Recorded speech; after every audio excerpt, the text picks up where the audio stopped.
ዛሬ ለቁርስ የሚሆን ብስኩት እንሰራለን። ብሬክፋስት ብስኩት በመባል ይታወቃል።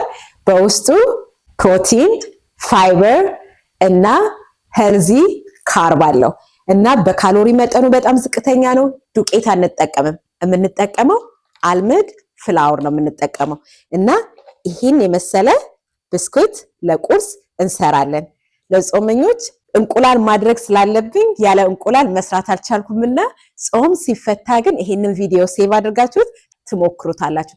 ስፔሻሊ ደግሞ ልጆች ላላችሁ ትምህርት ቤት ልጆቻችሁ ሲሄዱ ከመሄዳቸው በፊት ጠዋት ቁርስ ከመስራት ይልቅ ይሄንን ከቀን በፊት ሰርታችሁ ወይም ደግሞ ለ3 ለ4 ቀን የሚሆን በዛ አድርጋችሁ ሰርታችሁ ለሳምንት የሚሆናቸውን ቁርስ የምታዘጋጁት ይሆናል። ቆንጆ የቁርስ ብስኩት አብረን እንሰራለን። በውስጡ በጣም ብዙ ፕሮቲን አለው። የምንጠቀመው እንቁላል፣ ስፒንች፣ አልመንድ ፍላወር፣ ካትስ ቺዝ የምንጠቀማቸው ሄልዚ የሆኑ ኢንግሪዲየንቶች ናቸው። ይሄንን የብስኩት አሰራር አሁን አሳያችኋለሁ። መጀመሪያ ግን እንኳን ወደ ቻናሌ በድጋሚ መጣችሁ። በዚህ ቻናል ለሄልዚ ላይፍ ስታይል ማለትም ለጤነኛ ኑሮ አኗኗር የሚጠቅሙንን የምግብ አሰራሮችን፣ ሬሲፒዎችን፣ ስለ ስኪን ኬር እንዴት ቆዳችንን በቤት ውስጥ ቴክ ኬር ወይም ደግሞ መንከባከብ እንደምንችልና የቤት ውስጥ እንቅስቃሴዎች፣ ቀላል እንቅስቃሴዎች፣ ማንኛውም ሰው ማድረግ የሚችላቸውን እንቅስቃሴዎችን እንዲሁም ለአድቫንስ ደግሞ በጅም የሚደረጉ እንቅስቃሴዎችን ልምድ የምንለዋወጥበትና የምንማማርበት ቻናል ነው።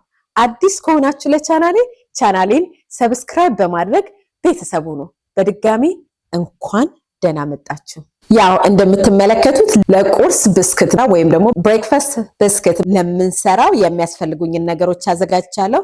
እንቁላል፣ ቺዝ፣ ስፒንች፣ አኒየን፣ ሽንኩርት፣ አልመንድ ፍላወር፣ ካትስ ቺዝ ያስፈልገናል። ሁሉንም ማሳያችኋለሁ። አንዷ ብስኩት ላይ ፕሮቲን አለው፣ ፋይበር አለው፣ ሄልዚ ፋት አለው። እንደገና ደግሞ ቆንጆ ኮምፕሌክስ ካርብ አለው። ከምግብ ጋር ከጎን በተለይ ደግሞ ካርብ ኢንቴክናችሁን ወይም ካርብ አወሳሰዳችሁን መቀነስ ስለምትፈልጉ በጣም ቆንጆ ነው። ምሳ ላይ፣ እራት ላይ ከጎን ዳቦ ከምትበሉ ወይም እንጀራ ዳቦ ወይ እንጀራ ሩዝ ከምትበሉ እሱን ምክንያቱም በብዙ ፕሮቲን እና ካርብ ስላለው ይጠቅማችኋል። የፕሮቲን አወሳሰዳችሁን በጣም ሀይ ያደርግላችኋል። ከጎኑ ሌላ ዶሮም አድርጋችሁ ቢሆን ቬጂተብልስ አድርጋችሁ መጠቀም ትችላላችሁ። እኔ እንደዛ አድርጌ እጠቀማለሁ። መጨረሻ ላይ እንዴት አድርጌ እንደምጠቀመው ለምሳና ለእራት ከቁርስ ባሻገር አሳያችኋለሁ። አሁን እንጀምር። እኔ በዛ አድርጌ ነው የምሰራው። ለእናንተ ግን 5 ብስኩት ወይም ደግሞ 6 ብስኩት ምን ያህል እንደሚያስፈልገው አማውንቱን እጽፍላችኋለሁ። እኔ ግን በዛ አድርጌ ስለምሰራ በዛ ላይ እንቁላል ነው የምጠቀመው፣ በዛ ያለ አልመንድ ፍላወር ነው የምጠቀመው፣ በዛ ያለ ቺዝ ነው የምጠቀመው። ሜዠርመንቱን ግን ለእናንተ 6 ብስኩት ወይም ደግሞ 10 ብስኩት የምትሰሩትን ምን ያህል እንደምትጠቀሙ ከታች ሁሉንም የኢንግሪዲየንቶቹን ሜዠርመንት አስቀምጥላችኋለሁ። መጀመሪያ ፍሬሽ እንቁላል እኔ እዚህ ላይ ከፍሬሽ ኤጉ በተጨማሪ ኤግ ዋይት ተጠቅሜያለሁ። የእንቁላል ነጩን ፓርት ምክንያቱም ሞር ፕሮቲን እንዲኖረው ኤክሰርሳይዝ ስለማደርግ ፕሮቲን ኢንቴክኔ በጣም ሃይ ለማድረግ ማለት ነው። እናንተ ግን በፍሬሽ ኤጉ ብቻ መስራት ትችላላችሁ። እንዳልኳችሁ አልመንድ ፍላወር ነው የምንጠቀመው። 2 አይነት ነው የተጠቀምኩት። ይሄኛው ስላለቀብኝ የሌላኛው 2 አይነት ነው የተጠቀምኩት። ፕሮቲን አለው። አሁንም ፕሮቲን ኢንቴክኔን ሃይ ለማድረግ አልመንድ ፍላወር ብዙ ጊዜ በፕሮቲን እደባልቃለሁኝ። ይሄ ሰንድራይድ ቶሜቶ ነው። ፍሬሹን ለመጠቀም ውሃ ይተፋል ብዬ ስላሰብኩኝ ድራይ የሆነውን ቶሜቶ ነው የተጠቀምኩት። በኦሊቭ ኦይል ነው፣ እሱ ነው ትንሽ ጠብ ያደረኩበት። ሽሬድድ እናንተ ፍሬሽ ቶሜቶ መጠቀም ትችላላችሁ። ሽሬድድ ቺዝ፣ ከዛ በደንብ የተጠበሰ ስፒንች በቅመም ማለት ነው። እሱን አደረኩኝ። ቆንጆ ይጣፍጣል በጣም ስፒንቹ ብቻውን ራሱ ማለት ነው። አኒየን የተከተፈ ቀይ ሽንኩርት፣ ከዛ ጨው፣ ፍሬሽ ጋርሊክ፣ ነጭ ሽንኩርት በደንብ ድቅቅ አድርጋችሁ ነጭ ሽንኩርት እንደዛ የተከተፈ፣ ቁንዶ በርበሬ ትንሽ ኮረሪማ አድርጌያለሁ። በጣም ቴስቲ ነው። ሚጥሚጣ ሁሉ ነገር ላይ ነው የማደርገው። በጣም እወዳለሁ ሚጥሚጣ፣ ጀጅ እንዳታደርጉኝ። አሁን ደግሞ ካድስ ቺዝ እናደርጋለን። ካድስ ቺዝ ማለት አይብ ነው፣ ትንሽ ሞርፋት ያለው እና በፕሮቲን በጣም ሀይ የሆነ ወተት ከማደርግ ብዬ እሱን የተጠቀምኩት። ቤኪንግ ፓውደር 1 የሻይ ማንኪያ እናደርጋለን፣ ብስኩቱ እንዲነፋ ማለት ነው። ሰው አሁን በደንብ እንቀላቅለዋለን። እጃችሁን ታጥባችሁ በእጃችሁ ማድረግ ትችላላችሁ። ግላቭ አድርጋችሁን በደንብ እንቁላሉ ከስር ያለው ፍሬሹ እንቁላል ኢንግሪዲየንቶቹ በደንብ እንዲዋሃዱ እኔ በማንኪያ በደንብ አዋህጀዋለሁኝ። ሜክ ሹር ሁሉም ነገር በደንብ እንደተቀላቀለ ማየት አለባችሁ ከመጋገራችሁ በፊት። እዩት እንዴት እንደሚያምር። ይሄ ፕሮቲን ሎድድ ፋይበር፣ ሚነራልስ፣ ቫይታሚንስ፣ ሄልዚ ፋት፣ ሄልዚ ካርቦሃይድሬት። ምን ታረጋላችሁ? የመጋገሪያ ትሬ ታመጡና ወረቀት ታረጋላችሁ። እኔ ወረቀት ያደረኩበት ምክንያት ትሬው እንዳይነካብኝ ያደረኩት። ከዛ ቂቤ፣ ንጥር ቂቤ ነው የተጠቀምኩት። ቅመም አለው። በደንብ ከጥግ እስከ ጥግ በደንብ በብረሽ ታዳርሱታላችሁ፣ ማለት ቶሎ እንዳይዝ ማለት ነው። እና በደንብ ወረቀቷን አስተካክላችሁ በምትፈልጉት እዩት፣ ቅመም አለው በምትፈልጉት መጠን። አሁን ሚክስ ያደረግነውን ኢንግሪዲየንት ሁሉም ለብስኩት እናደርጋለን። በምትፈልጉት መጠን በምትፈልጉት ሳይዝ ማድረግ ትችላላችሁ። ሜክ ሹር በጣም እርግጠኛ ሆኑ መሀል ላይ ቦታ ተውለት፣ ምክንያቱም ይነፋና ምንድነው ወደ አንደኛው ብስኩት እንዳይሄድ ጋፕ ተውለት። ከዛ ግላቭ አድርጋችሁ ወይም እጃችሁን ታጥባችሁ ልክ ጢብኛ ቂጣ እንደሚጋገረው እንደዛ በክብ በክብ አድርጋችሁ ቅርጹን ማስተካከል፣ ፍርክስክስ እንዳይል ማለት ነው። አይልም ግን እንዳይል በደንብ ታደርጋላችሁ። ፈዳችስ ኦፕሽናል ነው። እኔ ስላለኝ ነው ያደረኩት እና ፈዳችስ በጣም ነው የምወደው፣ ለዛ ነው ያደረኩት። ከሌላችሁ ምንም ችግር የለም፣ አለማድረግም ይቻላል። እንዴት እንደሚያምር እዩት። ቢፎር እንኳን ከመጋገሩ በፊት እንዴት እንደሚያምር እዩት። አሁን በኦቨን ውስጥ በ350 ሙቀት ለ30 ደቂቃ መጀመሪያ ቤክ እናደርጓለን፣ እናበስለዋለን። ከዛ 30 ደቂቃው ካላበሰለው በቢላ ወጋ አድርጋችሁ ውስጡ ስቲል እንደ ሊጥ ከሆነ ከእንደገና 10 ደቂቃ ትጨምራላችሁ። እንደዛ እያደረግን እናበስለዋለን ማለት ነው። አሁን ኦቨን ውስጥ እናድርገው።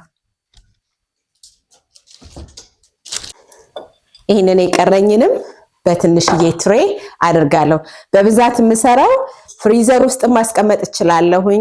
ፍሪዘር ውስጥ ከተሰራ በኋላ ፍሪዘር ውስጥ አስቀምጬ ስፈልግም አውጥቼ መጠቀም እችላለሁ። እሱም በደንብ ገልጽላችኋለሁኝ። እኔ በዛ አድርጌ ነው የምሰራው። አሁን ይሄንን ደግሞ አነስ ባለ ሳህን እንሰራለን። ቅድም እንደነገርኳችሁ ይሄ ብስኩት ለቁርስ ብቻ አይደለም፣ ለምሳም ለእራትም እንደ መክሰስም መጠቀም የምትችሉት በጣም በፕሮቲን የበለጸገ በጣም እንዳያችሁት የሚገርም ኢንግሪዲየንት ነው ያደረግነው። ሄልዚ ጤናችንን የሚጠብቅልን ሆዳችንን የሚሞላ ለሰውነታችን ጥሩ ሄልዚ ፋት፣ ፋይበር፣ ፕሮቲን ያለው ነው። በጣም ትወዱታላችሁ። አሁን ደርሷል። በደንብ ቼክ አድርጌዋለሁኝ።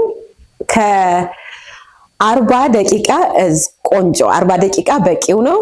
10 ደቂቃ 30 ደቂቃ መጀመሪያ ያደረኩኝ 10 ደቂቃ ጨምሬበታለሁ። አሁን ደርሷል። ላሳያችሁ።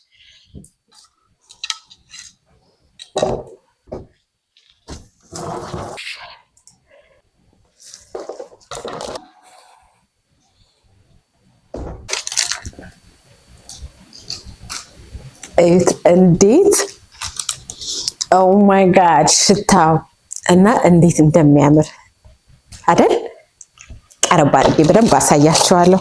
ኦ ማይ ጋድ ኦ ማይ ጋድ በጣም ብዙ ትያለሽ ተብያለሁ። ስለዚህ ኦ ማይ ጋድ አይደል፣ ኦ ማይ ጋድ የሚገርም ብስኩት ሰርተናል። ቀረብ አድርጌ አሳያችኋለሁ። በጣም ትኩስ ነው። መሀሉን ከፈት አድርጌ በደንብ አሳያችኋለሁ። ኦ ማይ ጋድ እንዴት እዩት፣ እንዴት እንደሚያምር ሽታውን ልነግራችሁ አልችልም። ሶ ግድ ጎልደን እስኪሆን ድረስ ነው ማብሰል ያለባችሁ፣ እንዳያርባችሁ እያያችሁ ከስር እዩት። ከፍት እዩት፣ ትኩስ ደስ ሲል በቃ እንቁላል ቺዝ፣ ስፒናች የኢንግሪዲየንቶቹን አይነት ላይክ ፕሮቲን ሎድድ ሄልዚ በጣም ሄልዚ ቤታችን ውስጥ መስራት የምንችለው ከሆነ ዋይናት ለምን አንሰራም? እንደዚህ ሄልዚ ነገር ሰርተን መመገብ። አሁን ደግሞ ማሳያችሁ ለቁርስ ብቻ አንዱን ወስዳችሁ ከመብላት ባሻገር ለምሳም ለራትም መጠቀም ትችላላችሁ። እኔ የክትፎ ስጋ ነበረኝ ለባሌ የሰራሁት እሱ በሰል ሲል ስለሚወድ እሱን፣ ከዛ አቮካዶ ለሄልዚ ፋት፣ ቀይ ስር ነበረኝ። ቀይ ስሩን ደግሞ ስላይስ አደረኩት። ትንሽ ነው የተቀቀለው፣ ብዙም አልቀቅለውም። እንደዚህ ጨው አደርግበትና ኦሊቭ ኦይል አድርጌ እሱን እንደ ሳይድ እጠቀማለሁኝ። እዩት። ከዛ ብስኩቱን ጎን ላይ ለካርብ ለፕሮቲን ሞር ፕሮቲን። አሁን ይሄ ፕሌት ሎ ካሎሪ ፕሌት፣ ፋይበር፣ ሄልዚ ፋት፣ ፕሮቲን፣ ሚነራልስ፣ ቫይታሚንስ። ትንሽዬ ሶስ አድርጌ ያለውኝ ቤት ውስጥ የተሰራ። የዚህ ሶስ አሰራር ደግሞ ሄዳችሁ ቪዲዮ ላይ ተመልከቱ፣ እዩት እንዴት እንደሚያምር። ይሄ ቆንጆ ምሳ፣ ጽድት ያለ ጤነኛ ምሳ። አሁን ደግሞ ማሳያችሁ እንዴት ማስቀመጥ እንደምትችሉ በኩኪንግ ፔፐር በመሃል ወረቀቱን እያደረጋችሁ ከዛ ብስኩቱን ከዛ ወረቀት ከዛ ብስኩቱን አድርጋችሁ በላስቲክ አድርጋችሁ የምትፈልጉት ለ4 ቀን ለ5 ቀን ፍሪጅ ውስጥ ታስቀምጣላችሁ። የተረፋችሁን ደግሞ ሰፋ ባለ ፕላስቲክ እንደዛው ሴም ቲንግ እና እንዳደረኩት ወረቀት ብስኩቱን ስታወጡ እንዳያያዝ ለማድረግ ነው ወረቀት የምናደርገው። ከዛ ፍሪዘር ውስጥ መቀመጥ ይችላል። ከፈለጋችሁ እስከ ወር እስከ 2 ወር መቀመጥ ይችላል። በደንብ ባጉን አየር ውስጥ ከሚወጣ ድረስ ከዘጋችሁት። ይሄንን አሁን እኔ ለ4 ቀን የሚሆን ለብሬክፋስትም ሆነ ለቁርስም ሆነ ለምሳ ለመክሰስ የምጠቀመውን ይችን በትንሽ አድርጌ ነው። የቀረኝን በትልቅ ላስቲክ አደርግና ፍሪዘር ውስጥ አድርገዋለሁ። ቀላል አያችሁ። እንደዚህ ማድረግ ትችላላችሁ። አይ ሆፕ ወዳችሁታል። ይህ ቪዲዮ ጠቃሚ ነው ካላችሁ ላይክ፣ ኮሜንት፣ ሼር ማድረግን እንዳትረሱ። በሚቀጥለው ቪዲዮ ማየት የምትፈልጉትንም በኮሜንት ሴክሽን ላይ አስቀምጡልኝ። ትልቅ ኮሚኒቲ እየገነባን እየተማማርንና እንዲሁም ልምድ እየተለዋወጥን ነውና ጥያቄ ከመጠየቅ ወደ ኋላ አትበሉ። ጥያቄዎቻችሁን በኮሜንት ሴክሽን ላይ አስቀምጡልኝ። እኔም ጥያቄዎቻችሁን ለመመለስ እሞክራለሁኝ በተቻለ መጠን። ትንሽ ብዘገይም ትዕግስተኛ ሁኑ። ከመመለስ ወደ ኋላ አልልም። ቪዲዮዎችን ስለምታዩ እጅግ በጣም አድርጌ አመሰግናለሁ። ቴንክ ዩ ፎር ዋቺንግ። በሚቀጥለው ቪዲዮ እስከምንገናኝ ለአሁኑ ሰላም ሁኑልኝ።